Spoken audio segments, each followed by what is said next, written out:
sou Catarina Jorge. Eu gostava de partilhar um pouco com vocês o trabalho que fiz na minha tese de mestrado no Instituto Superior de Agronomia, que tem a ver com a utilização de fotografia digital para monitorizar a fenologia do understory no montado.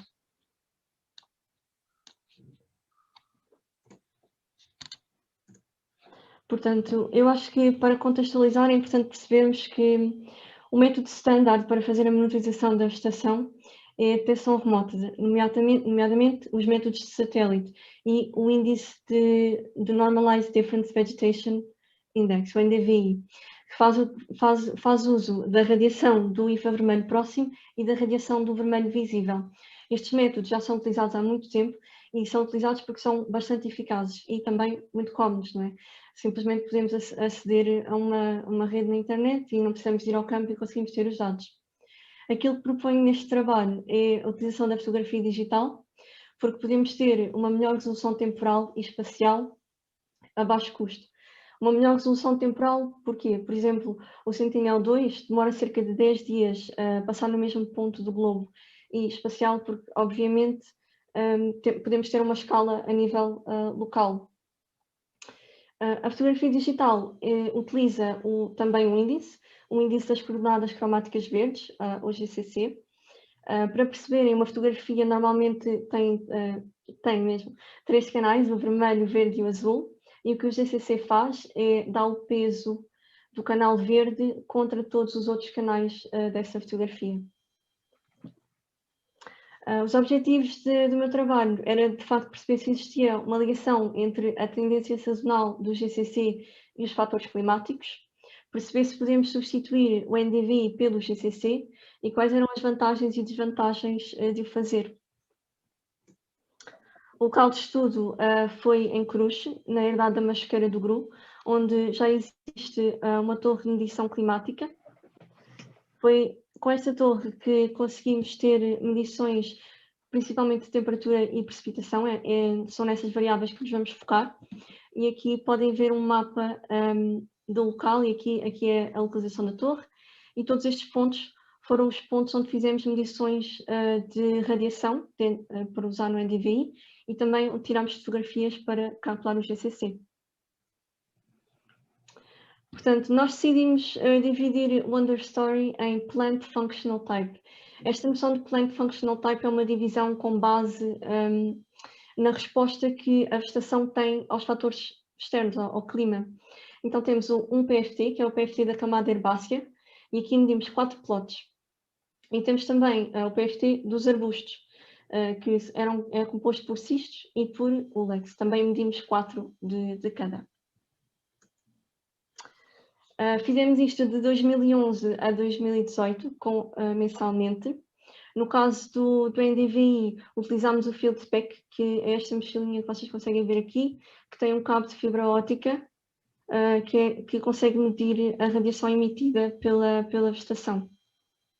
No caso do GCC, o método de recolha era relativamente mais fácil, no sentido em que era apenas necessário tirar fotografias, mas é importante ter em mente que tivemos bastante cuidado na recolha e que, por exemplo, mantemos sempre a vista nada ir para o objeto, ou então 90 centímetros, e no caso das herbáceas, definimos a área que íamos realizar as medições. E também, para controlar o efeito de iluminação, que variava bastante e é importante, medimos sempre a todos os indivíduos por volta do meio-dia solar. Uma das grandes desvantagens do GCC é, de facto, que ele implica uma fase de processamento antes de podermos ter os valores do índice. É necessário termos o software estatístico R e o package Phenopix. O R permite-nos carregar a fotografia digital e depois o utilizador vai selecionar aqui este quadrado preto, que é a região de interesse, ou ROI, e o software vai a cada pixel da imagem, extrai os valores digitais e calcula uma média do GCC. No nosso caso, nós achamos por bem ter uma média ponderada, porque variava muito, tínhamos várias fotografias durante o mesmo dia e o ROI variava muito, mas verificamos que não havia grande impacto no valor final do GCC. Em termos de resultados, nós conseguimos ter a série temporal de temperatura e precipitação. Aqui o que é importante focarmos é que em 2012 existiu um período de seca e 2014 foi o ano mais chuvoso. Depois temos também a série temporal de todos os índices, GCC, NDVI e NDWI. Eu ainda não falei neste índice. Este índice não foi inicialmente introduzido no trabalho, considerámos mais tarde, porque, claro, tínhamos dados para tal, e já vão perceber um pouco mais à frente porque é que consideramos. Aqui o importante ver é que, de facto, todos os índices, e em especial o GCC, conseguem derivar a tendência sazonal de todos os grupos de vegetação e, em particular, o GCC foi bastante sensível à seca de 2012. E aqui vemos também um pouco das diferenças entre cada tipo de vegetação. Claro que a camada herbácea é composta por espécies anuais, que nascem e morrem todos os anos, então têm uma sazonalidade muito mais marcada, como podem ver, enquanto que os arbustos têm estruturas que permanecem no campo de ano para ano e então têm valores muito mais constantes em todos os índices. Mostro-vos também um bocadinho as fotos do campo. Aqui na primeira fila é o ano de seca e, portanto, faz sentido existir aqui atrás estes valores mais baixos no índice. E na fila de baixo temos o ano mais chuvoso. Existe, de facto, uma grande diferença, não é? E cá está, estas são as fotos dos arbustos, que se traduzem naquela linha mais constante na série temporal. Depois disto, nós queremos perceber como houve uma grande diferença de resposta entre a camada herbácea e os arbustos. Nós queremos perceber, de facto, se esta divisão em PFT fazia sentido. Primeiro, nós fizemos uma regressão linear para cada um dos grupos e verificámos que a regressão melhor dava-se nas herbáceas, entre o GCC e o NDVI. E no cistos e no ULAX a melhor regressão era com o NDWI. Isto é interessante no sentido em que o NDVI é mais sensível à estrutura da vegetação, enquanto que o NDWI, e aqui vou explicar-vos exatamente o que é que mede, ele mede o teor de água que existe na estrutura da vegetação. E é interessante que o GCC, apesar de ser um índice que está a medir a área de verde, consegue também correlacionar-se com um índice que está a medir o teor de água. Eu pelo menos penso que isso é bastante interessante e demonstra a potencialidade do índice para monitorizar. Aqui está a análise da importância do PFT. Portanto, nós testámos vários modelos e verificámos que a divisão em PFT, ou seja, com base na diferença de reação da vegetação ao ambiente, verificámos que essa informação é bastante importante para os modelos e que quando utilizamos GCC e NDVI é importante dividir em herbáceas e arbustos. Quando falamos da posição com o NDWI, até podemos ir um bocadinho mais longe e dizer que na verdade é melhor ter um modelo separado para cada grupo da vegetação. Para concluir, aquilo que eu gostava que levassem desta apresentação é que a camada herbácea foi de facto o melhor resultado que tivemos em termos de séries temporais com o GCC e NDVI. Conseguimos extrair o padrão sazonal da vegetação e este padrão sazonal também seguiu muito o padrão da precipitação. Também que a maior desvantagem do GCC tem a ver com o efeito de iluminação.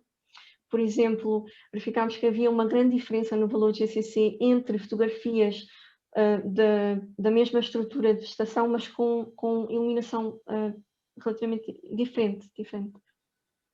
Apesar disso, apesar de ter sido a camada herbácea com os melhores resultados, não queria deixar que levassem que, no geral, os resultados do GCC foram bons e foram comparáveis aos do NDVI, apesar de termos tido uma resolução temporal limitada.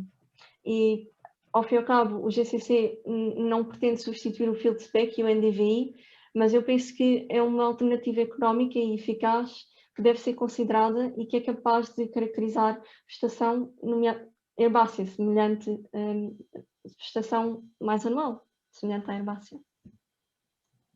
Obrigada. Muito obrigado, Catarina. Passamos à última palestrante, que seria Inês Marques, antes da discussão. Sim, olá, boa tarde. Acho que a Catarina tem que descompartilhar. Ok. Sim, sim.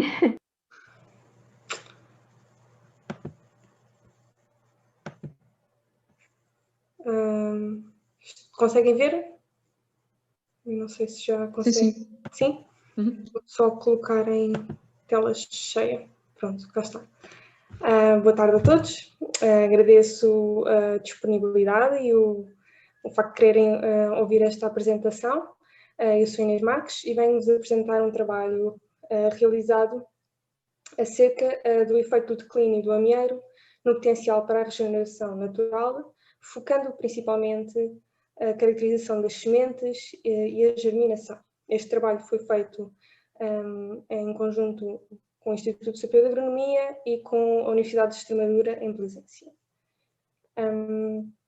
Eu sei que este tema já foi falado hoje, mais do que uma vez, mas pronto, não vale sempre a pena recordar que o declínio do amieiro é uma doença causada por um complexo, ou miceta, chamado Phytophthora ex alni, que é composto por duas subespécies, a multiformis e a alni. Esta doença associada ao amieiro já foi observada pela primeira vez no Reino Unido em 93 e desde então já se espalhou, já se foi reportada em muitos mais países europeus, sendo o seu limite de distribuição mais a sul de Portugal, de momento, onde foi reportada pela primeira vez em 2010. Este declínio, claro que tem repercussões óbvias a nível de performance da planta, do hospedeiro, mas também tem repercussões importantes a nível dos ecossistemas ripários, principalmente se estivermos a falar na diminuição de performance que pode ter nos progénios. Isto, claro, que pode levar a uma diminuição da capacidade de regeneração natural das populações de amieiro nos corredores ripícolas. Este estudo focou-se principalmente então no efeito materno da germinação, nas características das sementes, em indivíduos de Alnus lusitanica com sintomas de declínio. Para estudar este objetivo, fizemos a seleção de 13 árvores sintomáticas e 12 árvores assintomáticas na planície de inundação do Rio Estrãos, um tributário do Rio Lima. Já tinha sido identificada a presença do patogénio nesta planície de inundação. Escolhemos as árvores tendo em conta sintomas como a presença ou ausência de cancro, desfoliação e a presença de folhas amarelas e de menor tamanho, normalmente são amareladas e pequenas. Nessas árvores fizemos a recolha de frutos com semente, até termos um mínimo de 200 sementes. De seguida, foi feita a extração das sementes, colocando os frutos em estufa a 35 graus durante 24 horas. Tanto as sementes como os frutos foram pesados. E depois foram realizadas várias medições morfométricas nos frutos e nas sementes, usando um software, o InSitu. Medições como a área e o comprimento, tanto a largura como o comprimento. E depois foi realizado um ensaio de germinação a condições controladas de temperatura e de umidade. A partir destes resultados foram calculadas probabilidades de germinação e distribuição da germinação e foram realizadas análises de variância entre os dois grupos de sintomatologias para todas as variáveis morfométricas. Eu vou-vos apresentar alguns dos resultados que me pareceram mais interessantes.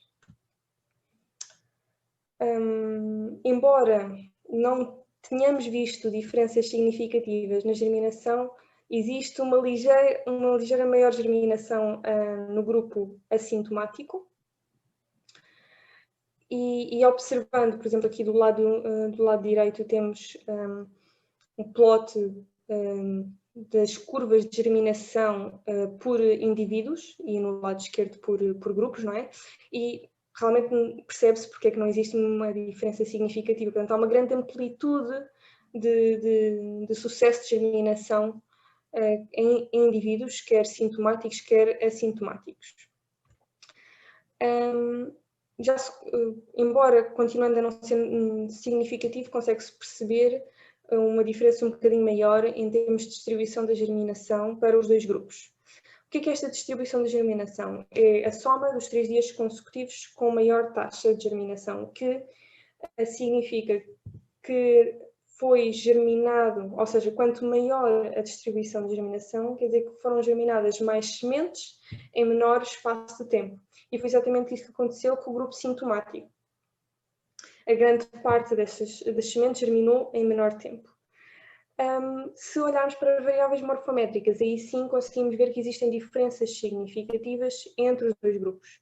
Portanto, as sementes dos indivíduos sintomáticos eram, por norma, sementes com menor peso, sementes mais leves e sementes mais pequenas. Um resultado relativamente interessante, nós calculamos a assimetria da semente, portanto fizemos um rácio entre o comprimento e a largura, de forma a tentar perceber se a semente era mais ou menos circular, e houve uma diferença significativa entre os dois grupos. Portanto, as sementes dos grupos sintomáticos normalmente são menos circulares, são mais assimétricas. Portanto, poderá haver aqui algumas deformações nas sementes dos indivíduos sintomáticos. Portanto, falando um bocadinho no geral dos resultados, concluímos que existe um efeito materno negativo, principalmente nas variáveis morfométricas, no peso e na área da semente, que poderão afetar a regeneração natural desta espécie. Existe também um distúrbio na distribuição temporal da percentagem de germinação e, curiosamente, na simetria da semente. E isto poderá limitar a colonização por parte das novas plântulas de amieiro.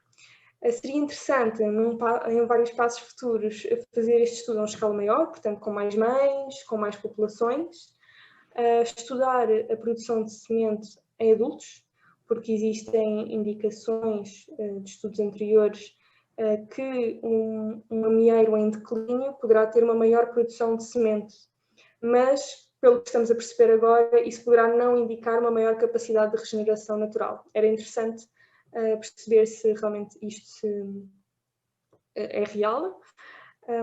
Estudar a performance das plântulas produzidas, isto foi feito, mas não para amieiro, para amieiros em declínio.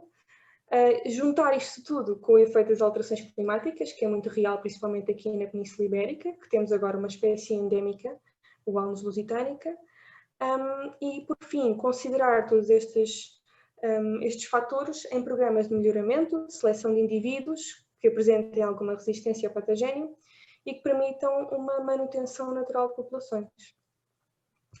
Agradeço a vossa atenção, gostava de agradecer à FCT pelo financiamento. Muito obrigada. Aingeru Martínez, espero que esteja presente. Então vamos apresentar o trabalho sobre os efeitos da salinidade no funcionamento dos biofilms dos ribeiros.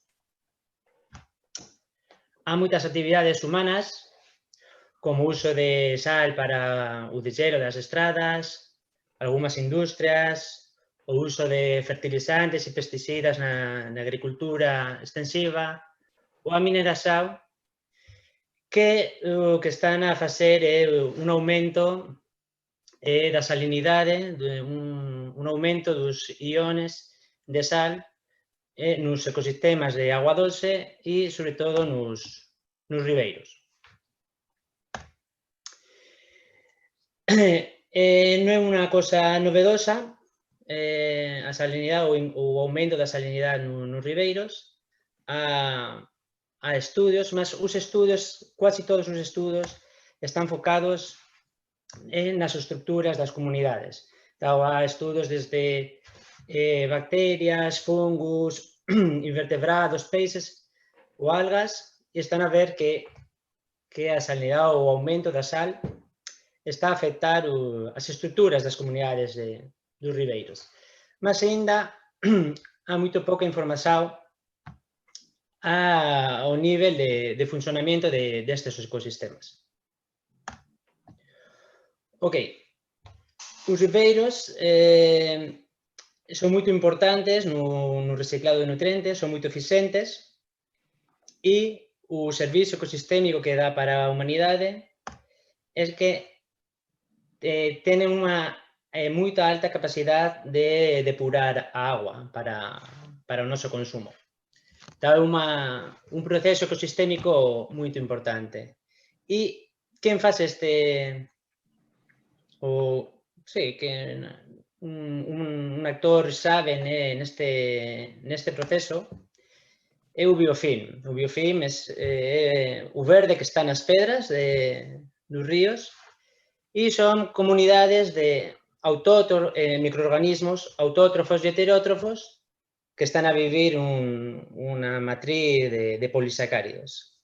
Son, como ya dixe, actores chave no funcionamento dos ribeiros, nos ciclos biogeoquímicos, porque están a consumir compostos disolvidos, nutrientes disolvidos, e transferen estes nutrientes a través da red trófica dos ribeiros.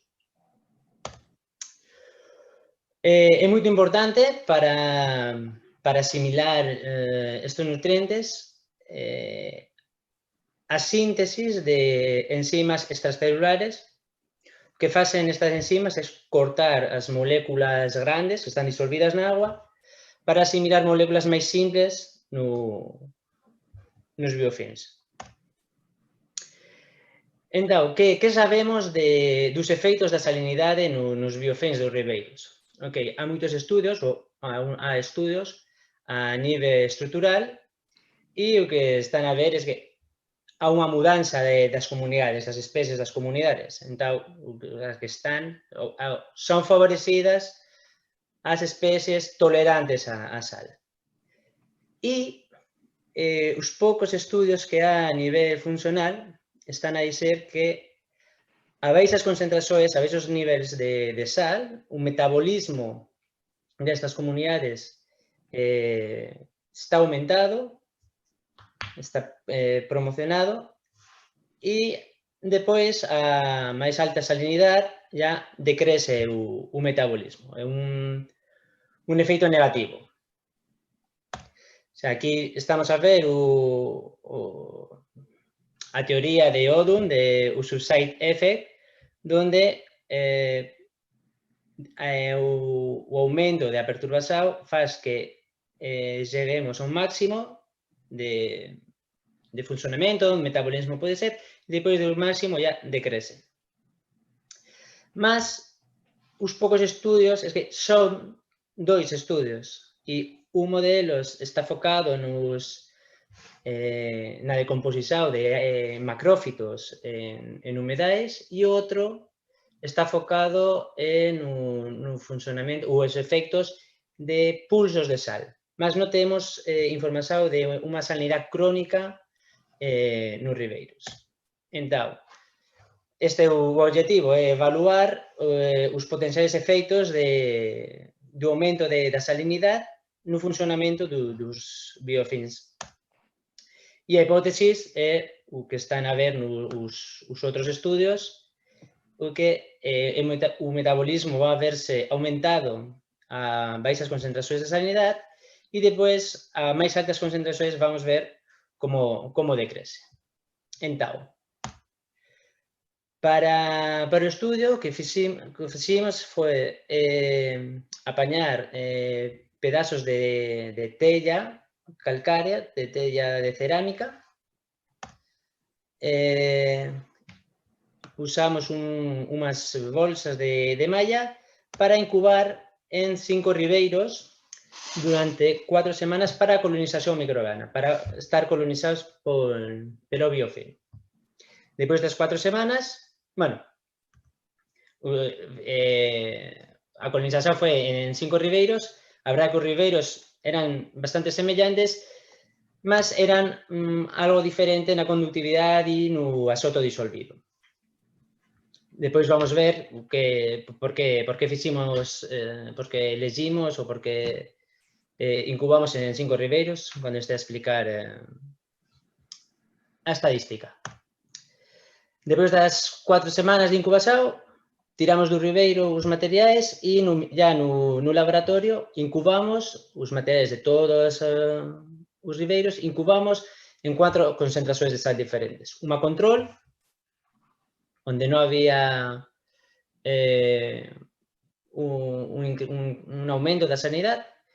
Depois, a unha concentración de 0,25 gramas de sal per litro, unha de 1 grama de sal per litro e outra de 4 gramos de sal por litro.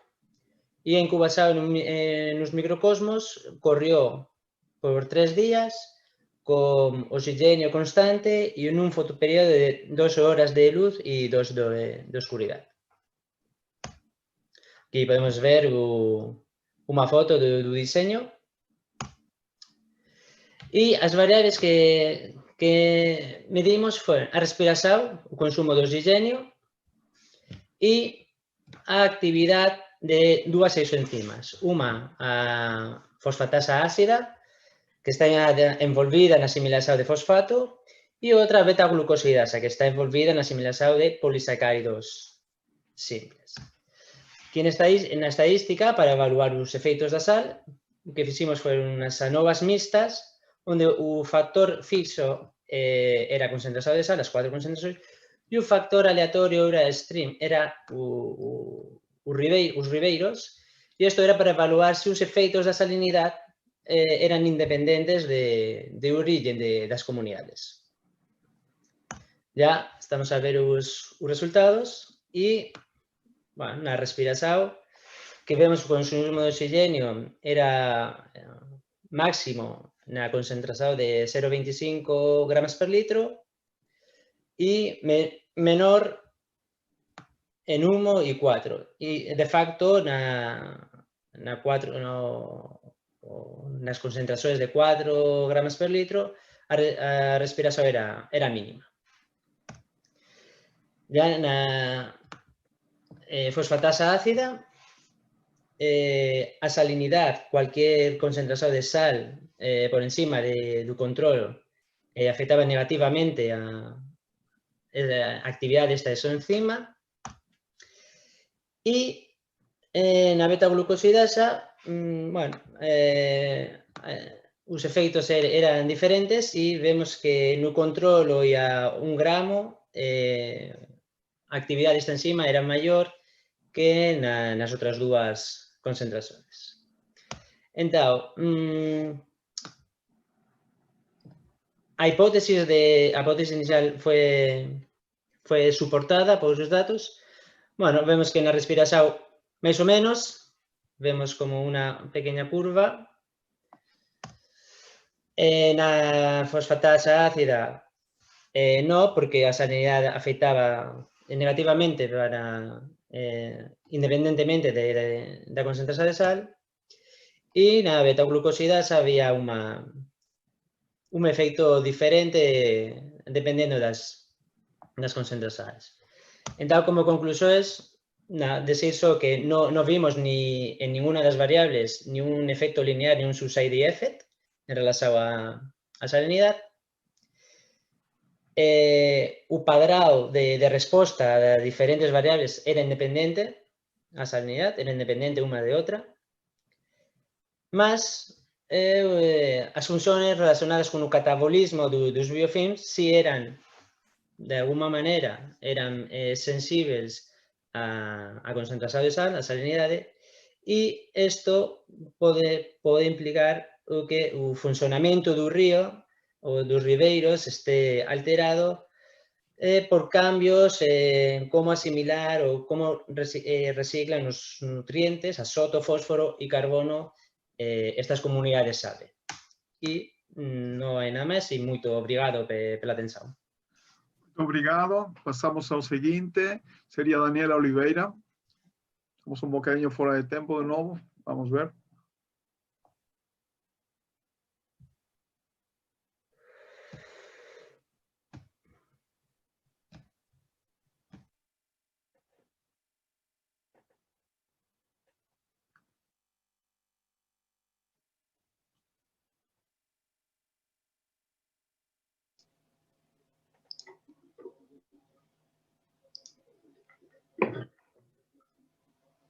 Olá, boa tarde.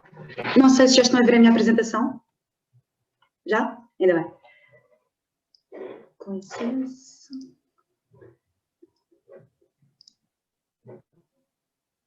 Pronto.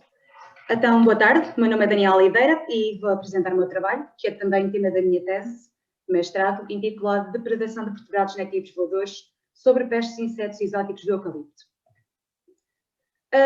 Ao longo das últimas décadas, as plantações têm aumentado e com elas também a área do eucalipto tem vindo a aumentar exponencialmente devido a razões económicas, ocupando assim atualmente 26% da área florestal nacional. Com a introdução do eucalipto também surgiram várias espécies de insetos associadas, algumas delas acabando por se tornar pestes em Portugal. No nosso território, as pestes têm causado diversos danos às populações de eucalipto, principalmente nas plantações. A peste principal é o gorgulho do eucalipto, ou Goniferus platensis, e este alimenta-se das folhas nas copas das árvores, levando a uma desfoliação intensa, que por sua vez reduz o crescimento das árvores, causando assim enormes perdas económicas. Dentre as múltiplas espécies de insetos presentes no território nacional, para este estudo foram escolhidas apenas algumas, sendo uma delas o já referido gorgulho do eucalipto, e também um dos seus principais parasitoides, Anaphes nitans. Para além disso, ainda foram escolhidas duas espécies de psilas bastante abundantes em Portugal, Eucalipti e Spatulata, que apesar de não serem muito problemáticas no nosso país, elas são em outras partes do mundo, daí também seria importante o seu estudo. Os métodos de controle aplicados atualmente no combate a estes insetos não são satisfatórios e, tendo isto em conta e também o sucesso obtido pela aplicação do controle biológico por conservação e outros ecossistemas, achamos então que os predadores vertebrados nativos voadores, neste caso aves e morcegos, podem então ser um potencial solução para este problema, visto estes apresentarem várias características vantajosas, como as aqui indicadas. Tendo tudo isto em conta, o objetivo principal deste trabalho foi então compreender se as espécies nativas se alimentam de insetos exóticos do eucalipto e ainda aferir se a taxa de predação varia de acordo com a abundância das pestes ao longo do ano, se varia de acordo com os predadores vertebrados, aves e morcegos, e também se varia com as características ecológicas dos predadores. Para além disso, pretendemos ainda compreender se as espécies nativas de morcegos e aves se alimentam mais frequentemente do gorgulho do que do seu parasiteiro. De forma a responder a estes objetivos, foram então recolhidas espécies de aves de morcegos presentes junto a plantações de eucalipto. Estas amostras foram recolhidas no centro do país, nas regiões de Severo de Voga e Castanheira de Pera, e também em locais conhecidos como abrigos de morcego, também estes próximos a plantações de eucaliptos. Ainda no campo foi feito ainda outro procedimento, para que tivéssemos noção da abundância dos insetos-alvo no local. Para tal, na primeira saída, foram selecionadas 10 árvores, aleatoriamente, de forma a mensalmente contarmos o número das pestes presentes no local. Para além disso, ainda foram capturados indivíduos de cada espécie para extrair o seu DNA. Esse DNA, juntamente com sequências apresentadas em bases de dados online, foram compiladas e utilizadas para desenhar primers específicos na região COI de cada espécie em estudo. Com estes primers, todas as amostras então foram analisadas para testar a presença ou a ausência dos respectivos, sendo que cada amostra só foi considerada positiva para uma das espécies-alvo se pelo menos 2 das 3 réplicas de PCR fossem positivas. Para além disso, os produtos de PCR de amostras positivas foram ainda sequenciados por Sanger para confirmar que apenas os insetos-alvo foram aplicados. Para analisar as amostras, foram criados GLMs com uma distribuição binomial e as características utilizadas como variáveis de resposta foram a massa corporal, a dieta principal, o comportamento de caça, a fenologia e também já referida a contagem de pestes no campo. Durante o período de captura, foram recolhidas um total de 660 amostras, 294 de aves de 29 espécies diferentes e 366 morcegos de 10 espécies diferentes. Ao analisarmos as taxas de predação contra a contagem de pestes em Gonipteris platensis, foi encontrada uma associação entre o número de escaravelhos e inventos de predação, e ao contrário do que era esperado, devido a várias aves conhecidas se alimentarem ativamente várias larvas, os resultados não mostraram qualquer associação entre os eventos de predação e o número de larvas. Resumidamente, quando existiam escaravelhos no campo, estes eram altamente predados, mas o mesmo não acontecia quando havia um elevado número de larvas. Nas demais espécies observadas, os Psilurus eucalipti e spatulata, não foi encontrada qualquer diferença significante no número de pragas contadas contra a taxa de predação. Passando aos predadores depurados, nos morcegos, ao contrário do que era esperado, e embora o número de amostras de morcegos fosse superior ao de aves, a predação das espécies estudadas por morcegos foi limitada, totalizando um número extremamente baixo de positivos. Este número pode ser devido a vários motivos não exclusivos, podendo ser por causa das diferentes áreas entre os morcegos e aves, devido também ao período de atividade, ou mesmo o número de amostras ter sido insuficiente. Como podemos observar no gráfico, apenas obtivemos positivos nas espécies onde houve um número mais substancial de amostras, apesar destes nunca terem sequer alcançado os 5%, o que leva-nos a crer que se tivéssemos também um número mais substancial nas restantes espécies, também podíamos ter obtido mais positivos. Já nas aves, o número de positivos foi mais acentuado, havendo 39 positivos em Gonipteris platensis, 10 em Anapes nitans, 18 em Eucalipti e 22 em Spatulata. Aqui podemos observar que, tal como nos morcegos, o número de amostras em cada espécie não foi igualmente distribuído, e também podemos observar que as taxas de predação foram mais elevadas quando comparadas com as dos morcegos, algumas ultrapassando já os 50%. Aqui ainda podemos observar que as taxas mais elevadas foram todas na nossa peste principal, o gorgulho de eucalipto.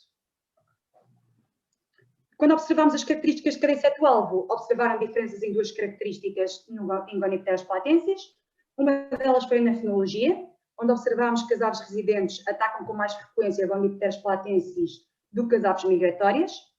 Isto pode dever-se às aves migratórias que poderem preferir então alimentar-se de fontes de alimento previamente conhecidas, enquanto algumas podem nem sequer ocorrer simultaneamente com as espécies-alvo, tornando assim impossível para estas se alimentarem dela.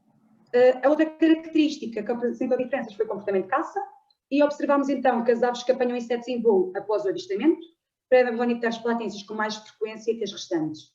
Esta informação vai de encontro à alta predação de escaravelhos observada, visto que na espécie esta é a única fase com a habilidade de voar. Levando-nos então a crer que os escaravelhos estão a ser capturados em pleno voo e não quando estão nas folhas do eucalipto, onde se alimentam e onde as larvas também estão presentes. Em Anapes, a única característica que apresentou diferenças foi a dieta principal, onde observamos que as aves que se alimentam com mais frequência de Anapes nitans são então as aves de uma dieta predominantemente insetívora. Esta predação é provavelmente involuntária, ocorrendo devido às estratégias de alimentação compartilhada entre os parasitoides e as aves, visto que estes parasitoides têm um tamanho reduzido e também são solitários, não os tornando ideais para uma predação ativa.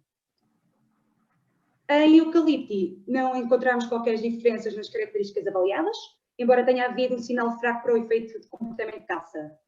Embora divididas em 3 categorias diferentes, as aves coletoras parecem então predar com mais frequência estas espécies do que as espécies restantes.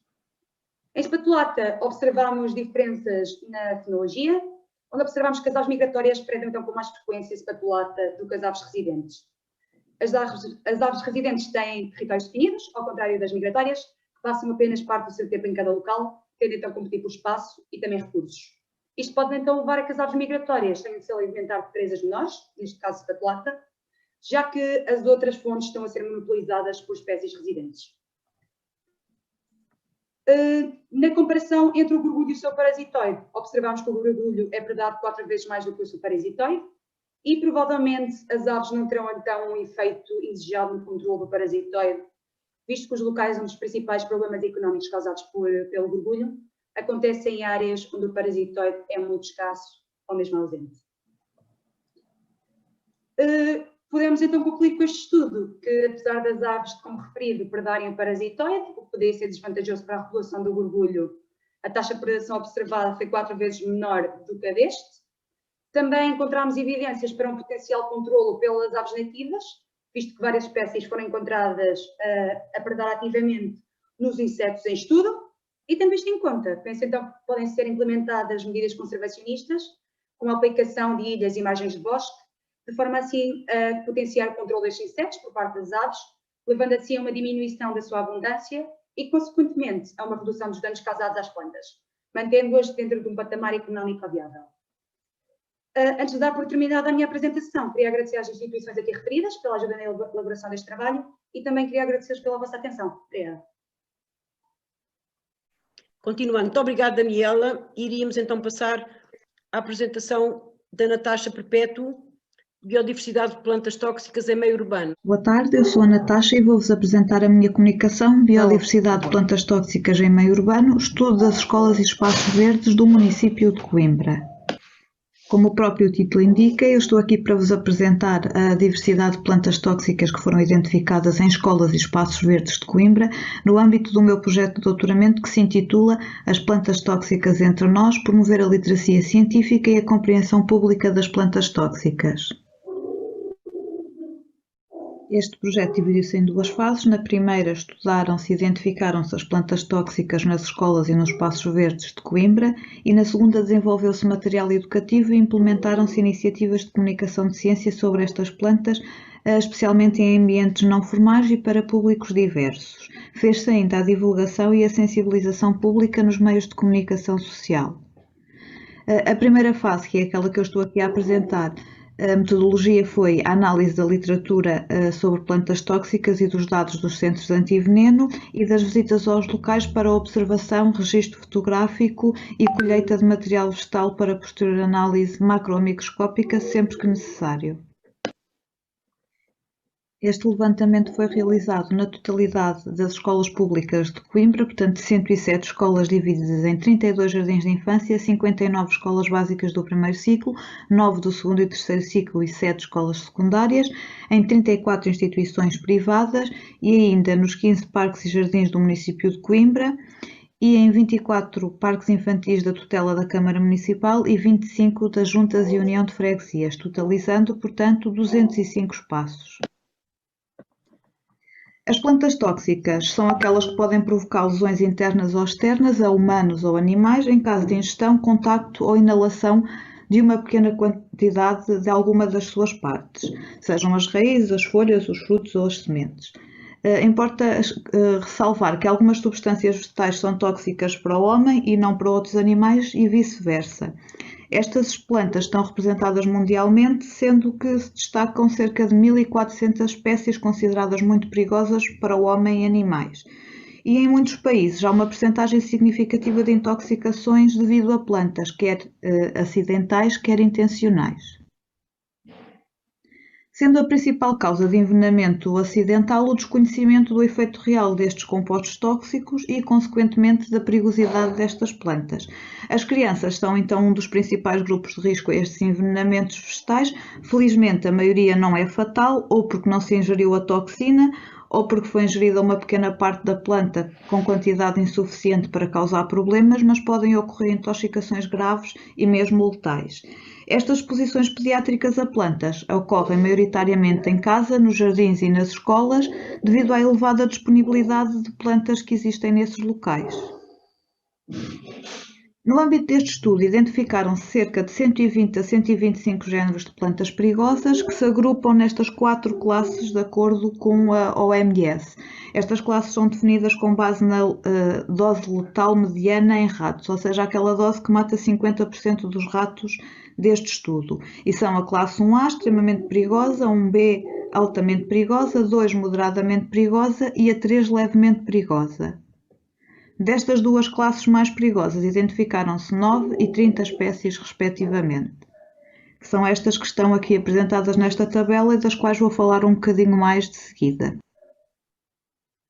Relativamente às plantas tóxicas de exterior, destaco a trompeteira, cujo princípio tóxico são alcaloides, como a escopolamina, a iosciamina e a tigloidina. É uma planta da primeira classe que eu vos falei, extremamente perigosa, e toda a planta é perigosa, embora a maioria das intoxicações ocorra por sementes. Esta planta apareceu em 3 escolas e num espaço verde. O loendro, que tem como princípios tóxicos mais de 30 heterósidos cardioativos, como a oleandrina, a neriantina. Toda a planta é perigosa, incluindo o néctar, o mel, a madeira e mesmo o fumo proveniente da combustão da sua madeira. É também da classe 1A, extremamente perigosa. Foi encontrada em 47 escolas e em 18 espaços verdes. O teixo tem como princípios tóxicos alcaloides, como a taxina A, B, C, a taxicina 1 e 2 e heterósidos cianogénicos. As suas partes perigosas são todas as partes da planta, à exceção do arilo vermelho, que é uma estrutura que cobre as suas sementes. É também extremamente perigosa, portanto pertence à classe 1A. Foi encontrada em 2 escolas e em 3 espaços verdes. A título de curiosidade, esta planta foi utilizada para envenenar flechas. O jarro dos campos, que é uma arácea, tem como princípio tóxicos heterósidos cianogénicos, saponinas e ráfidos de oxalato de cálcio, e as suas partes perigosas são as partes aéreas, em especial os frutos maduros. É também da classe 1A, portanto extremamente perigosa. Apareceu em 12 escolas e 13 espaços verdes. Importa referir que ela poderia existir em mais espaços, mas como só está visível durante parte do seu ciclo de vida, podemos não a ter visto em alguma das visitas, mas ela estar lá.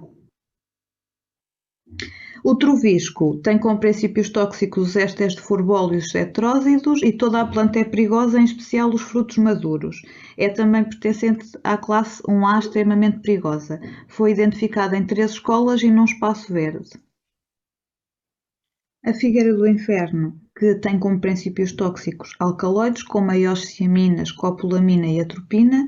Estes princípios aparecem em toda a planta, em especial nas sementes e nas raízes. É uma planta também da classe 1A, portanto extremamente perigosa, e foi encontrada em 6 escolas e um espaço verde. É uma planta que antigamente era utilizada como afrodisíaca e também como planta alucinogénica. O bucho, que tem como princípio tóxico alcaloides, como a ciclobuxina, a buxanina ou a buxandrina. As suas partes perigosas são as partes aéreas. Foi encontrada em 15 escolas e 8 espaços verdes. Esta planta já pertence à classe 1B, portanto é altamente perigosa. O evónimo dos jardins, que tem como princípios tóxicos heterósidos cardioativos e alcaloides. Toda a planta é perigosa, especialmente os seus frutos. Apareceu em 42 escolas e 10 espaços verdes e é também da classe altamente perigosa, portanto 1B. A amargoseira, que tem triterpenoides, como por exemplo o melianol, e alcaloides, como a azaridina. Toda a planta é perigosa, especialmente os frutos e a casca. Esta planta apareceu em 33 escolas e 9 espaços verdes, e importa referir que são muito frequentes os envenenamentos por frutos maduros. Felizmente, raramente são fatais. A tuia da China tem como princípio tóxico o seu óleo essencial, que apresenta tuiona, e toda a planta é perigosa. É também da classe 1B, altamente perigosa, e apareceu em 52 escolas e 11 espaços verdes analisados. Agora, algumas plantas de interior. Em 4 escolas apareceu a Dieffenbachia, que tem como princípio tóxico as ráfidos de oxalato de cálcio, heterósidos cianogénicos, saponinas e peptídeos tóxicos, e toda a planta é perigosa. É uma planta que, se as folhas forem mastigadas, produz uma dor intensa quase imediata, e é também da classe 1B, altamente perigosa. Em 5 escolas encontramos o sempre-verde, a glaonema, que tem também ráfidos de oxalato de cálcio, saponinas e peptídeos tóxicos, e que também toda a planta, as partes perigosas são toda a planta. É também da classe 1B, portanto altamente perigosa. O cróton, que tem como princípio tóxico os ésteres de furbol, que existem em toda a sua planta, incluindo a seiva e as sementes, é também altamente perigosa e apareceu em 4 escolas. O lírio da paz, que tem como princípio tóxicos peptídeos tóxicos, heterósidos cianogénicos, saponinas e ráfidos de oxalato de cálcio. Toda a planta é perigosa, em especial os seus frutos. Apareceu em 37 escolas e é uma planta também da classe altamente perigosa. Agora, para terminar, um conjunto de orientações úteis: devemos manter as plantas tóxicas sempre fora do alcance das crianças e dos animais domésticos, identificar sempre que possível a presença destas plantas em nossas casas, jardim e arredores, procurando o máximo de informações sobre estas, por exemplo, o seu nome comum e científico e as suas principais características. Devemos orientar as crianças para não colocar as plantas na boca, nem usá-las como brinquedos, nem nos jantarinhos, nem como colares e etc. Não devemos utilizar medicamentos ou chás caseiros à base de plantas sem orientação especializada e evitar comer folhas, frutos ou raízes desconhecidas, pois não há regras ou testes seguros para distinguir se uma planta é comestível ou se é tóxica. Portanto, nem sempre a cozedura elimina a toxicidade como se pode pensar. Ter cuidado ao manusear plantas que libertam látex, porque podem provocar irritações na pele e nos olhos, evitar deixar os galhos em locais que possam atrair as crianças ou os animais e, sempre que manipulamos estas plantas, usar luvas e lavar bem as mãos. Ter cuidados especiais com os animais domésticos, porque as crias e os adultos muito ativos têm uma grande curiosidade natural por objetos novos e quando há um vaso diferente ou uma planta estranha, eles vão logo besbilhotar e é comum lamberem, morderem e mastigarem aquelas plantas. Em caso de acidente, guardar sempre a planta para identificação e procurar imediatamente orientação médica. Além do INEM, deixo-vos também o contacto do Centro de Informação Antivenenos.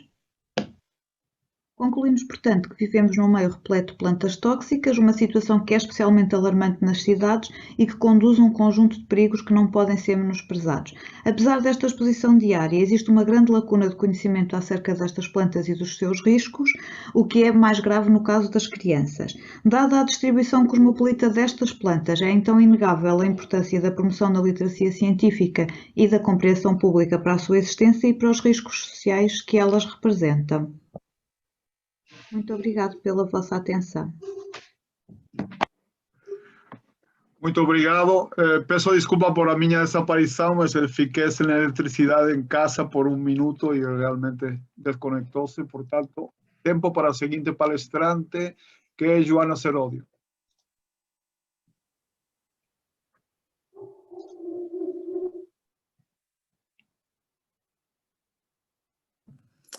Boa tarde. Eu sou então a Joana Seródio, venho apresentar, eu sou aluna de doutoramento do Centro de Ecologia Funcional da Universidade de Coimbra e venho apresentar o projeto Underclimb, que tem o tema revelando os controlos das emissões de gases do efeito estufa em zonas áridas e a sua sensibilidade às alterações climáticas. Vou fazer um breve enquadramento do tema, apresentar os nossos objetivos, a metodologia e as aproximações que estamos a realizar e alguns dos primeiros resultados que temos até ao momento. O nosso projeto tem como objeto de estudo a ecologia de zonas áridas e semiáridas e estas zonas são muito importantes a nível global, uma vez que representam 45% da superfície terrestre e acolhem 40% da população mundial. No caso de Portugal, representam 37% da sua superfície. Além da sua dimensão, as zonas áridas apresentam características singulares que afetam o seu funcionamento e a forma como respondem às mudanças ambientais globais. Dentro dessas principais características destacam-se a limitação de recursos naturais, como essencialmente a água, o que configura uma vegetação em mosaico, ou seja, zonas com solo descoberto, mas também com manchas de vegetação. Diversas projeções de clima sugerem que estas regiões ocuparão uma maior área no futuro e que serão ainda mais áridas. Apesar de tudo isto, estas zonas têm sido pouco estudadas comparativamente a outros ecossistemas, sendo por isso necessário melhorar o nosso conhecimento sobre elas, os efeitos das alterações climáticas e a sua capacidade de amortecer ou de amplificar as mesmas através dos fluxos de gases do efeito estufa entre o solo e a atmosfera. Neste contexto, o projeto Underclimb tem como objetivos avaliar o fluxo de gases do efeito estufa entre o solo e a atmosfera de zonas semiáridas de Portugal e descobrir os fatores bióticos e abióticos determinantes. Também perceber como é que as alterações climáticas, através do aumento da temperatura e da redução da precipitação, podem produzir alterações no funcionamento dos solos, afetando novamente as trocas de gases do efeito de estufa. Queremos ainda estudar as potenciais relações entre as populações fúngicas e bacterianas, com os processos dos solos relacionados com os ciclos biogeoquímicos do carbono, do nitrogênio e do fósforo, e também avaliar a resiliência destas populações às alterações climáticas. Para alcançar estes objetivos, temos um estudo observacional de pelo menos 2 anos, com 8 áreas de amostragem, em 6 parques naturais de Portugal, como podem ver aqui na imagem, que segue um gradiente de índice de aridez entre 0,3 e 0,9, sendo o maior valor o que corresponde a uma menor aridez. Destaco aqui o Parque Natural da Serra da Estrela como sendo uma região úmida e o Parque Natural do Vale do Guadiana, a região mais árida do nosso estudo. Uma vez que o índice de aridez é um bocadinho contraintuitivo, uma vez que os valores mais altos indicam níveis mais baixos de aridez, nós vamos usar o inverso para as nossas análises de dados. Aqui apenas uma amostra da diversidade, da grande diversidade das parcelas, das nossas parcelas de amostragem. O Parque Natural da Serra da Estrela com muito mais vegetação, mais densa, enquanto que o Parque Natural do Vale do Guadiana com muito mais zonas de solo descoberto. Uma outra aproximação que vamos fazer será uma manipulação climática, ou seja, nas zonas que escolhemos, delimitamos 3 parcelas réplicas, onde instalamos algumas estruturas que nós construímos, sendo uma Open Top Chamber, uma OTC, para aumentar entre 2 a 3 graus a temperatura do solo, uma Rain Shelter, para simular a redução de precipitação em aproximadamente 35%, uma combinação destas duas estruturas, OTC e Rain Shelter, e um controlo. A última aproximação do projeto já terá lugar no laboratório, onde faremos incubações com amostras de solo, submetidas a distintos tratamentos de temperatura e de umidade, por forma a conseguirmos isolar alguns fatores que causem interferência normalmente nas amostras de campo, nas experiências de campo. A caracterização das áreas de amostragem a nível abiótico e biótico tem sido feita desde o início do projeto, mesmo antes de completarmos a instalação de todas as estruturas de simulação climática, e para isso instalámos sensores conectados a data loggers que permitem uma monitorização contínua da temperatura e da umidade do solo. Faremos também análises edafológicas completas e determinaremos a biodiversidade, a cobertura e os traços funcionais da vegetação. Em paralelo a esta caracterização, fazemos também amostragens estacionais para conseguirmos quantificar os fluxos de gases do efeito estufa, determinar as taxas de transformação dos nutrientes mediante a instalação de membranas de troca iónica, mas também determinar a abundância, a diversidade e fazer uma caracterização funcional dos genes dos micro-organismos existentes no solo, e também uma captura de imagens aéreas para conseguirmos obter dados da cobertura e da produtividade vegetal das parcelas. Nesta caracterização inicial das áreas de amostragem, usámos a base de dados World Atlas of Desertification para termos uma média anual da temperatura e de precipitação destas regiões que estamos a estudar, e percebemos que quanto maior é a aridez, maior é a temperatura e menor a precipitação nestas zonas. Continuamos esta caracterização já em laboratório e vimos que os solos apresentam um pH maioritariamente ácido, variando entre 5,1 e 7,2. Já no que diz respeito à matéria orgânica, usámos o método da mufla para quantificar e vemos que com o aumento da aridez há uma diminuição deste conteúdo orgânico. Algumas diferenças que possamos encontrar poderão estar relacionadas com os diferentes tipos de solo nestas diferentes zonas de amostragem. A quantificação de nutrientes, nomeadamente o fósforo e o nitrogênio inorgânico total, foram obtidas por métodos colorimétricos e, à semelhança do que acontece com a matéria orgânica, também observamos uma diminuição com o aumento da aridez, sendo que esta diminuição não é tão acentuada no caso do nitrogênio inorgânico total. Passando agora para as amostragens estacionais, relembro então que nós temos 4 tratamentos: o controlo, a OTC, a Rain Shelter e a combinação destas duas estruturas, Rain Shelter mais OTC, e podemos já mostrar-vos alguns resultados para a temperatura e umidade do solo. Apresento apenas dados para duas parcelas, a parcela úmida e uma das parcelas semiáridas, e como podemos ver aqui pelas setas azuis, os tratamentos onde instalamos a OTC levou a um aumento da temperatura do solo. À primeira vista, a umidade não parece ter sofrido grandes alterações. Relembro que este são apenas os dados para uma das amostras estacionais que fizemos até ao momento. No entanto, para a parcela semiárida, conseguimos ver aqui pelas setas vermelhas que o tratamento onde combinamos as duas estruturas, a Rain Shelter e a OTC, verifica-se alguma diminuição. Por fim, gostaria de vos mostrar alguns resultados preliminares relativos ao fluxo de gases do efeito de estufa, uma vez que também é esse o nosso ponto central do projeto, para duas amostragens que temos até ao momento, de verão e da primavera. E nós analisamos três gases, o óxido nitroso, o metano e o dióxido de carbono. Uma vez que não tenho tempo para abordar ao detalhe de cada um destes gases, vou apenas mostrar como se verifica que tanto para o óxido nitroso como para o metano e para o dióxido de carbono se começam a verificar alguns efeitos das nossas estruturas.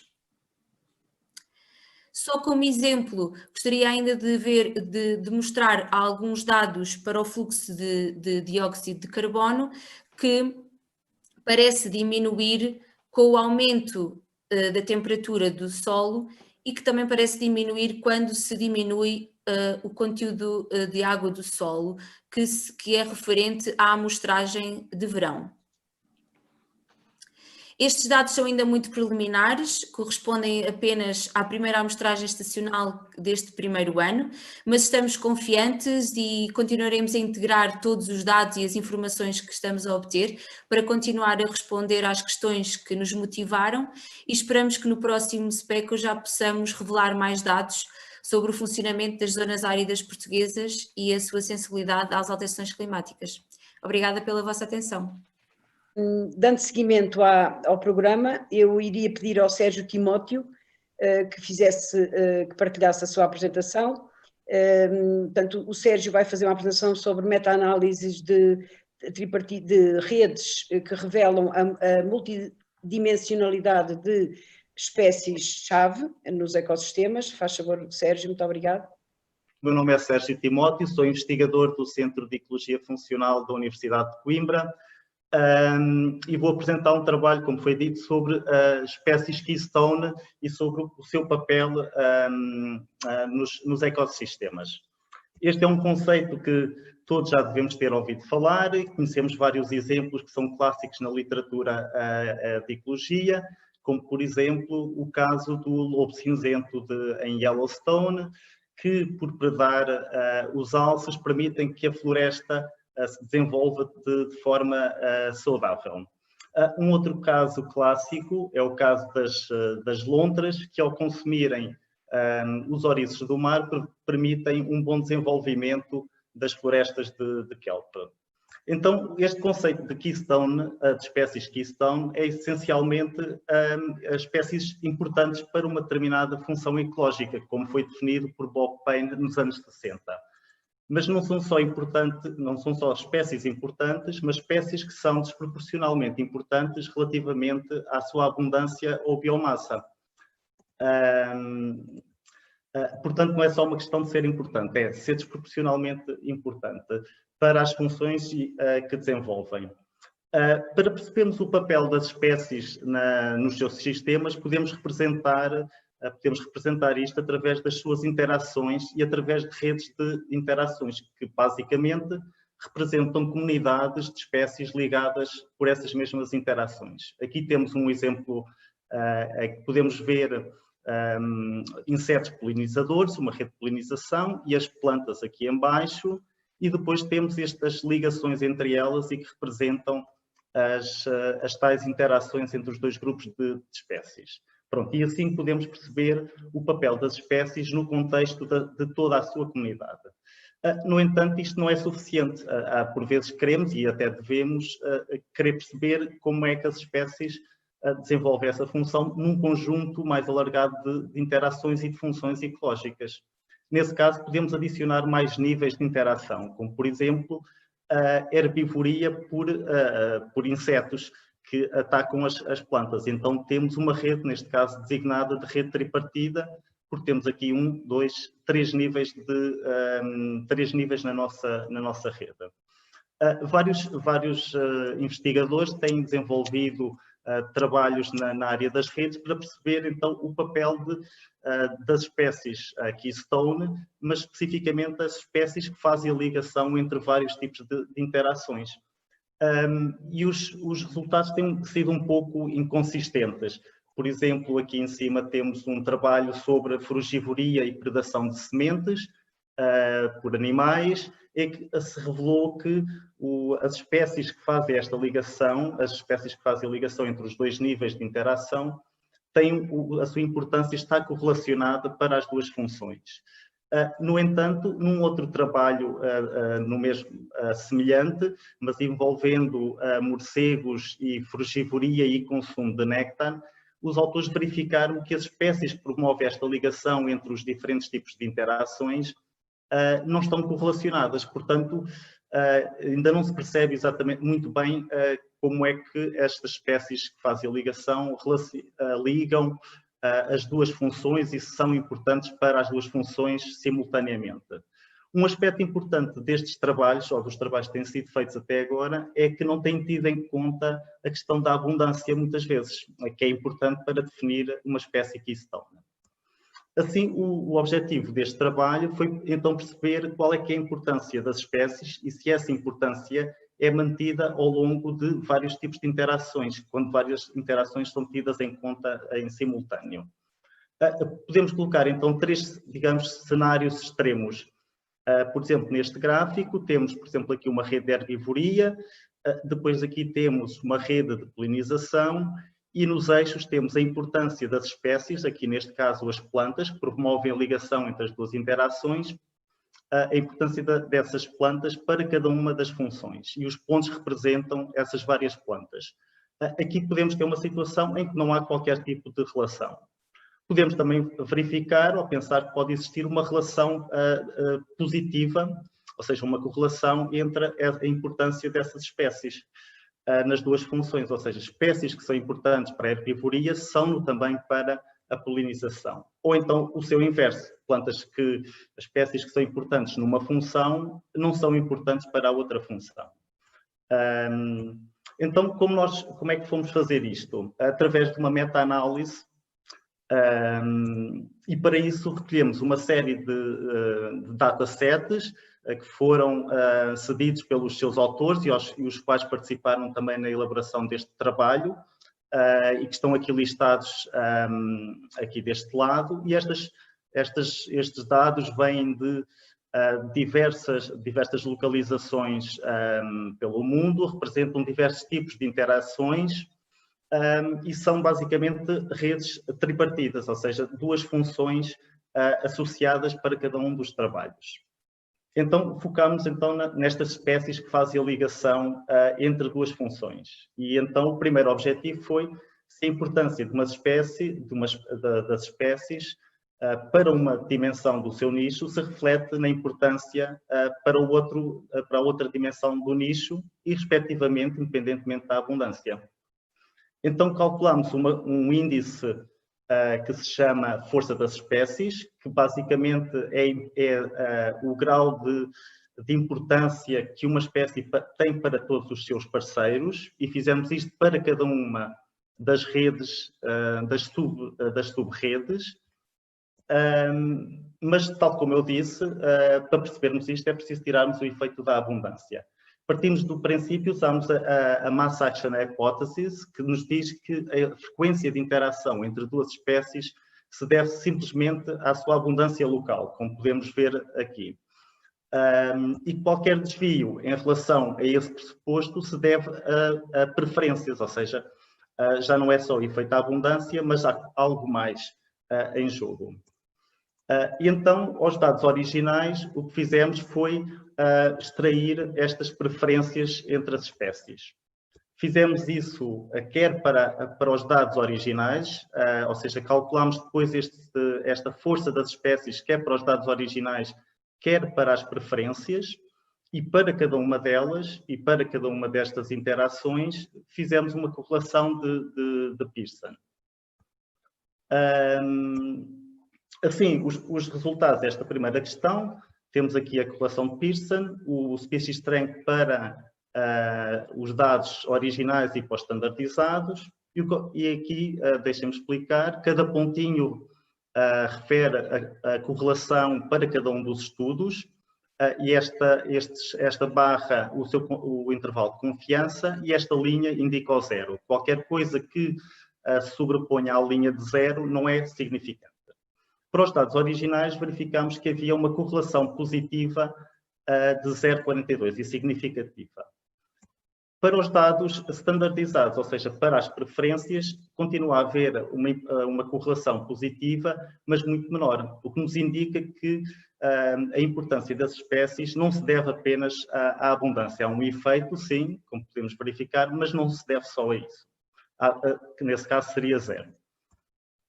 Uma segunda questão que nos surgiu foi, será que estes resultados se devem ao facto de diferentes tipos de interações estarem envolvidos? Em 18 estudos temos os mais diferentes tipos de interações. Então caracterizamos cada uma das interações quanto ao seu resultado e ao seu grau de intimidade entre parceiros. Assim, classificamos todas as interações como antagonistas ou mutualistas e as várias combinações para os vários estudos, e também como interações que requerem uma intimidade permanente ou temporária entre os parceiros, e fizemos o mesmo para todos os datasets. E desenvolvemos modelos individuais para cada um destes casos. Assim, o que obtivemos foi o seguinte: aqui em cima temos a correlação geral obtida anteriormente, e depois aqui para cada um dos casos. O que verificamos foi que quando interações antagonistas estão envolvidas, ou quando as duas interações são permanentes em termos de intimidade, continua a haver uma correlação positiva e significante entre a importância das espécies para cada uma das interações ecológicas. Nos outros casos, isso já não se verifica. Quando standardizamos os dados, ou seja, para as redes, para os dados de preferências, o cenário muda ligeiramente, e neste caso, apenas quando ambas as interações são antagonistas ou ambas as interações são permanentes, obtivemos uma correlação significativamente positiva, diferente de zero. Nos outros casos não havia qualquer associação entre a importância das espécies.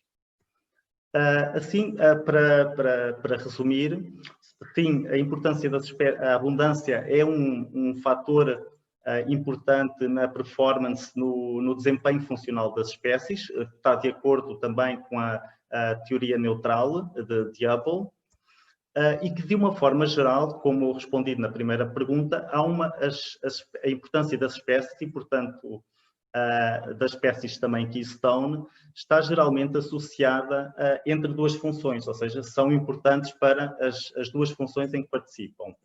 No entanto, e este detalhe é importante, isso pode depender do tipo de função ecológica que está em que as espécies estão envolvidas.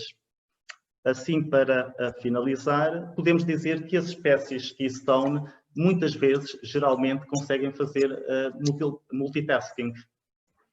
Obrigado pela vossa atenção e qualquer pergunta disponham. Obrigado. Perguntas. Agradeço imenso, Sérgio. Obrigada. As perguntas ficam depois, são colocadas no Slack para o ponto quando fizermos a discussão no final. Muito obrigada, e agora pedir à Sara Vicente, que nos vai apresentar uma comunicação em análise molecular da espécie exótica invasora Acácia longifolia e o que é que o DNA nos pode dizer. Sara, muito obrigado. Olá, boa tarde, obrigada. Eu vou compartilhar a minha tela. Conseguem ver a apresentação? Está bem? Está ótimo. Obrigada. Pronto, então, boa tarde. Eu sou a Sara e venho hoje apresentar-vos os resultados preliminares da análise molecular da espécie exótica invasora Acácia longifolia, trabalho que está a decorrer no âmbito da minha tese de doutoramento na Universidade de Lisboa, em cotutela com a Macquarie University em Sydney. Portanto, a Acácia longifolia é uma leguminosa proveniente do sudoeste da Austrália e da Tasmânia, que tem duas subespécies descritas, a Acácia longifolia subespécie longifolia, com uma distribuição mais interior, e a Acácia longifolia subespécie sulforae com uma distribuição mais costeira. Esta espécie foi introduzida como ornamental e para proteção das dunas praticamente em todo o mundo, e hoje em dia é uma das invasoras com maior sucesso, principalmente na Califórnia, no sul do Brasil e do Uruguai, na África do Sul e nas zonas da Europa mediterrânea. Esta espécie tem atraído a atenção dos investigadores nos últimos anos pelas suas características. Sabe-se que tem a capacidade de produzir uma elevada quantidade de sementes que se conseguem manter no solo dormentes durante várias décadas, e a germinação destas sementes é promovida pelo choque térmico causado pelos fogos florestais, que são muito comuns nas zonas mediterrâneas na altura do verão. Mais ainda, por ser leguminosa, tem capacidade de formar simbioses com rizóbios do solo para fazer a fixação do azoto atmosférico, o que lhe confere uma vantagem invasora.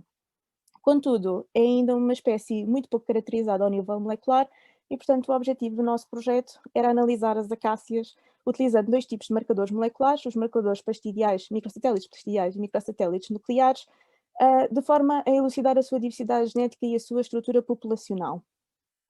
Mas porquê aplicar marcadores moleculares às espécies invasoras?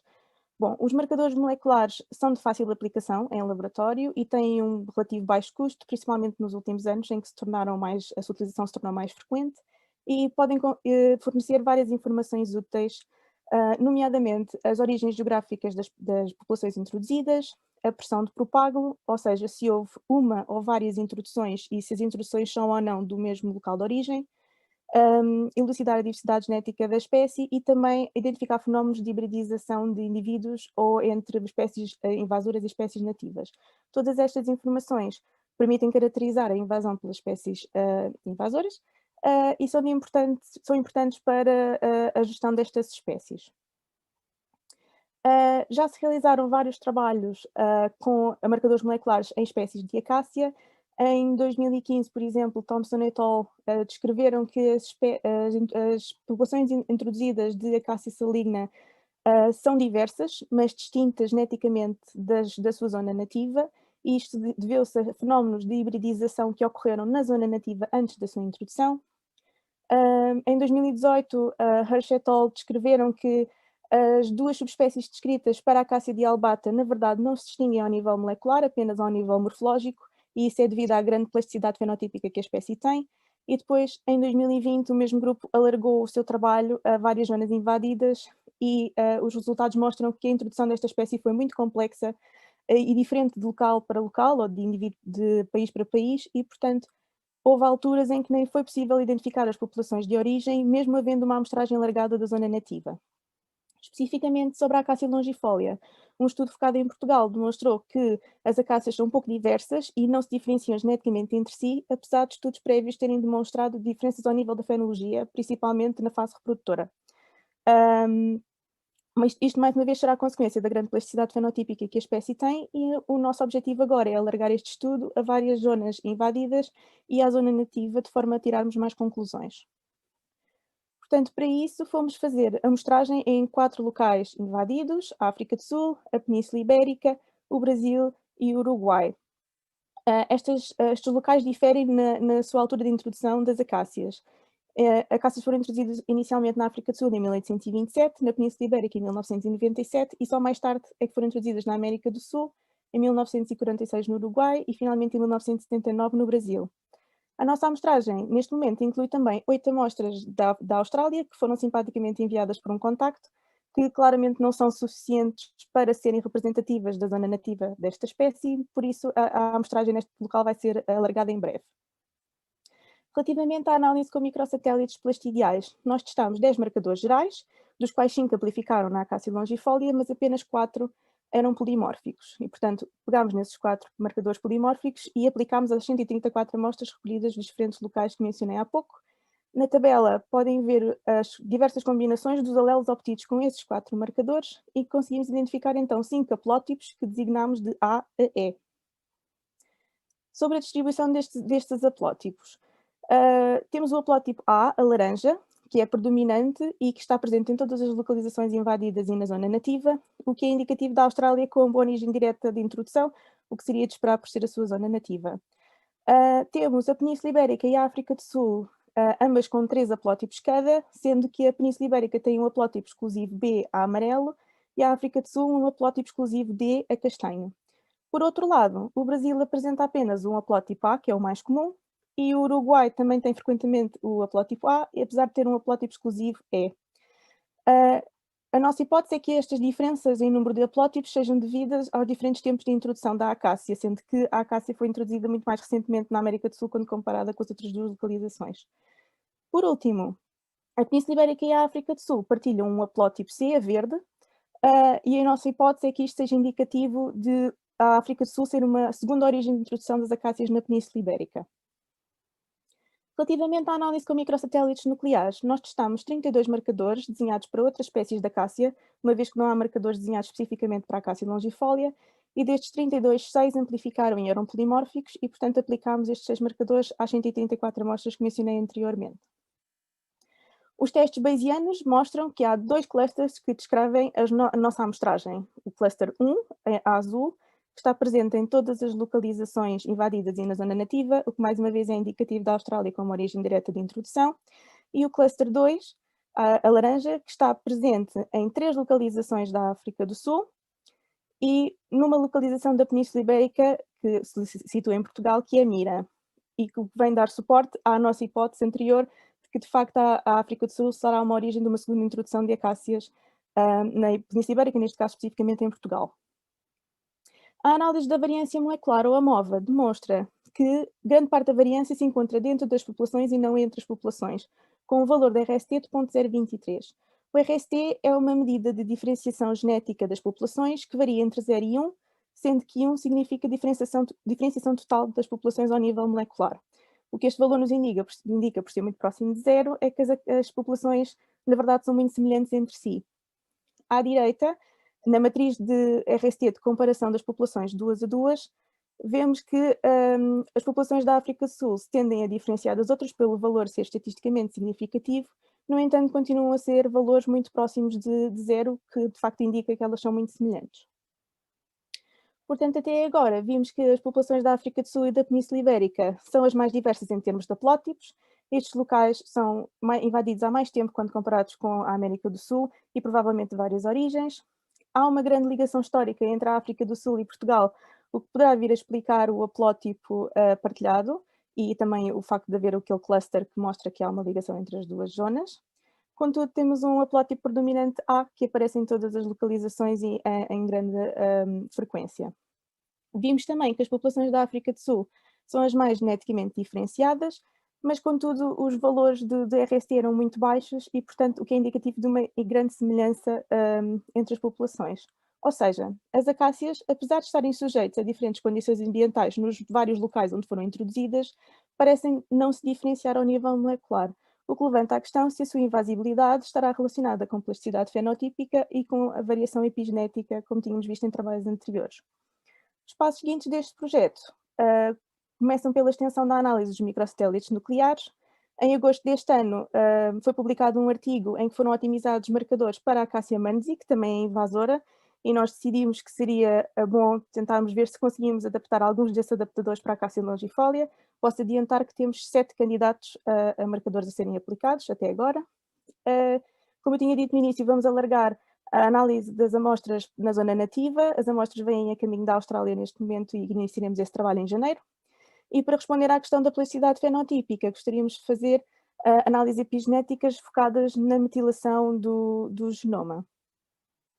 Para terminar, quero apenas agradecer a todas as pessoas que, direta ou indiretamente, ajudaram a que este processo se realizasse e visitem o nosso site acacialogifolia.web.a.pt para mais informações e obrigada pela vossa atenção.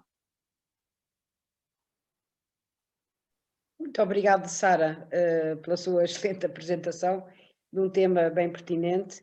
Iríamos agora passar à Daniela Batista, que vai nos falar de um tema diferente, dos poluentes dos microplásticos em ecossistemas, na decomposição em ecossistemas aquáticos. Daniela, muito obrigado, muito prazer e faz favor de partilhar a sua tela. Ok, vamos ver se eu consigo. Oi.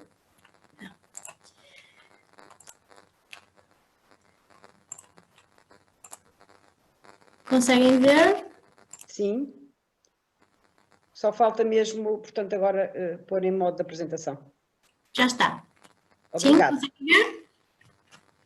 Olá, boa tarde, sou Daniela Batista e vou falar-vos um bocadinho sobre os possíveis efeitos interativos entre microplásticos e a ciprofloxacina em decompositores microbianos de água doce.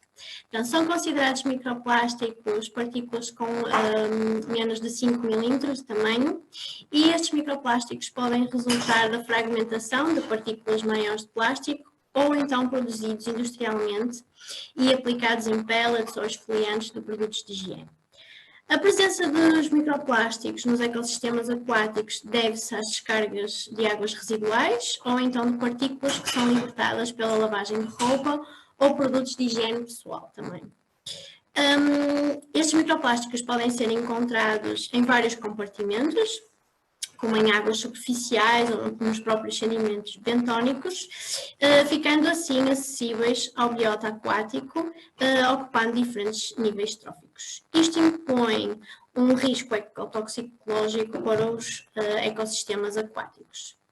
A ciprofloxacina pertence a um grupo de antibióticos que é muito usado desde 1990 e esta ciprofloxacina é capaz de inibir a replicação celular das bactérias. Existe uma particular preocupação científica em relação a estes antibióticos, porque as técnicas de remoção dos tratamentos de águas são ineficazes e já foram encontrados antibióticos, várias concentrações de antibióticos em lagos ou águas residuais e até mesmo em água potável.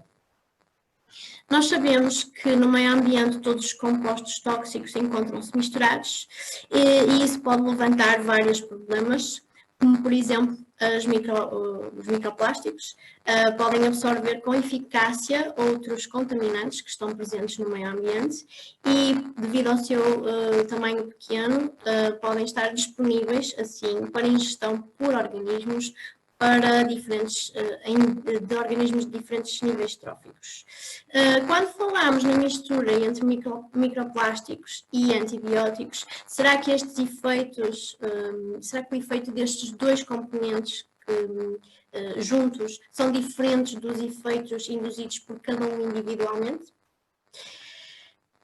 Falando um pouquinho sobre a decomposição da matéria orgânica, este é um processo-chave nos rios, em ecossistemas de água doce, onde estão envolvidos vários organismos, como os fungos, bactérias e até mesmo invertebrados.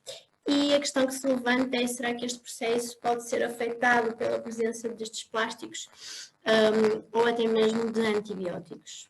Por isso, o objetivo deste trabalho foi avaliar os efeitos interativos entre os microplásticos e a ciprofloxacina na decomposição da matéria orgânica e na comunidade microbiana que está envolvida neste processo. Nós utilizamos microplásticos de polietileno de baixa densidade em concentrações de 5, 50 e 500 mg por litro e utilizamos a ciprofloxacina a concentrações de 0,01, 0,1, 1 e 10 mg por litro. o que é que nós fizemos? Basicamente colocamos discos, sacos de malha fina imersos num rio durante 10 dias para possibilitar a colonização microbiana e ao fim desses 10 dias trouxemos para o laboratório e expusemos estas folhas a várias concentrações de microplásticos e ciprofloxacina individualmente e também em misturas, com as várias concentrações possíveis. Os parâmetros foram analisados passado 28 dias do microcosmo e foram a perda de massa, a atividade da enzima beta-glucosidase, a biomassa de fungos e a diversidade também de fungos encontrada. Realizamos também a caracterização de microplásticos por FETI e observamos as partículas e os discos de folhas também à lupa. O que nós encontramos foi que a nível de tamanho dos microplásticos estavam entre 200 a 400 micrómetros e quando analisarmos as folhas que foram expostas aos microplásticos, podemos ver uma absorção dos microplásticos a estas folhas.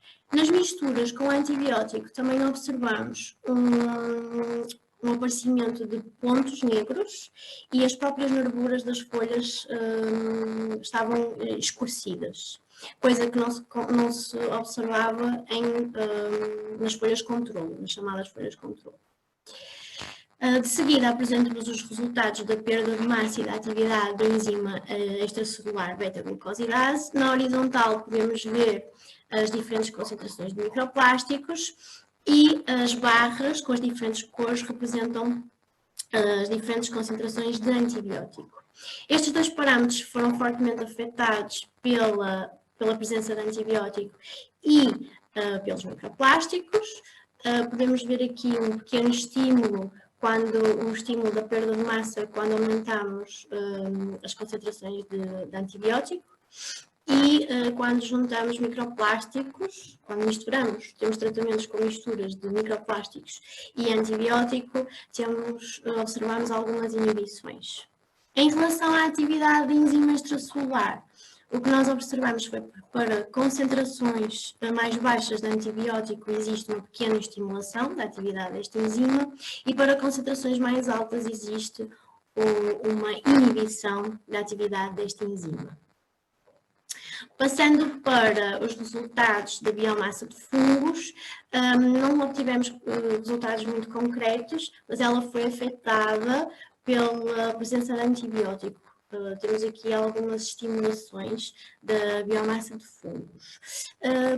Pelo contrário, a esporulação foi fortemente afetada, especialmente com as misturas de microplásticos com antibiótico, e conseguimos ver uma inibição bastante acentuada neste parâmetro.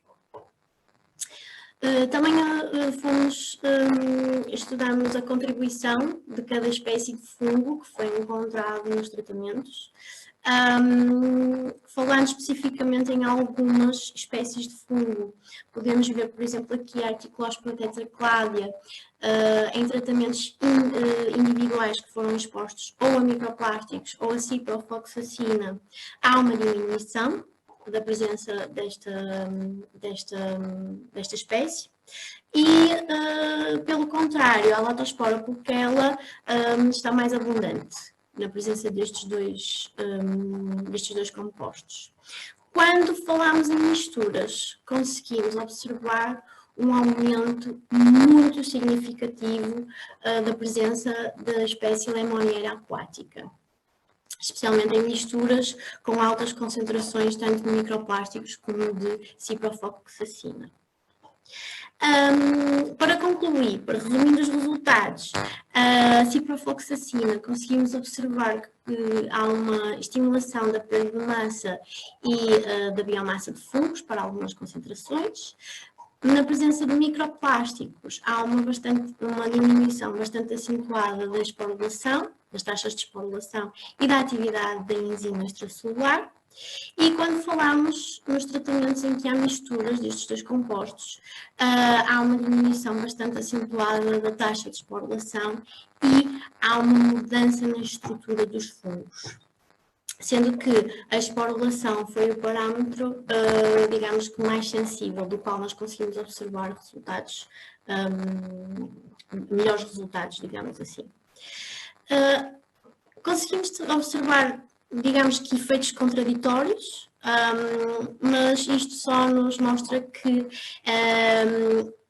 tanto as misturas como individualmente estes dois compostos podem promover mudanças significativas no processo da decomposição da matéria orgânica nos ecossistemas de água doce e que é bastante importante considerar os efeitos da mistura de contaminantes para conseguirmos compreender melhor os seus impactos nos processos de ecossistemas e também nas comunidades que são associadas a estes ecossistemas. Gostava de vos agradecer pela atenção e qualquer dúvida não hesitem em contactar. Obrigada.